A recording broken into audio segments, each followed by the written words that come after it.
ભરૂચમાં આંતરરાષ્ટ્રીય માનવ અધિકાર સામાજિક ન્યાય આયોગ દ્વારા ભરૂચ રત્ન એવોર્ડ સેરેમનીનું આયોજન કરવામાં આવ્યું હતું, જેમાં શ્રેષ્ઠીઓનું સન્માન કરાયું હતું.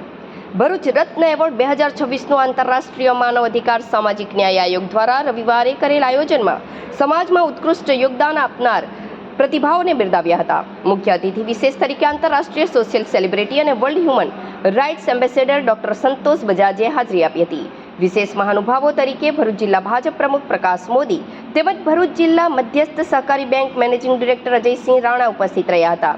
જિલ્લાની નામાંકિત સમાજસેવી સંસ્થાઓમાં મુખ્યત્વે પ્રવીણ પટેલ, સ્થાપક સ્મિતા વિકાસ કેન્દ્ર, હેતલ શાહ, સાર્થક ફાઉન્ડેશન, હેમાબેન પટેલ, સંસ્કૃતિ સમાજ સેવા સંસ્થાન, જાહ્નવી દર્શન, નિઝ ફાઉન્ડેશન, દીપાલી બારોટ એકતા એજ લક્ષ્ય સંગઠન તેમજ વિવિધ ક્ષેત્રોના પોતાની સેવા આપનાર અન્ય સામાજિક સંસ્થાઓ પણ સન્માનિત કરાયા હતા.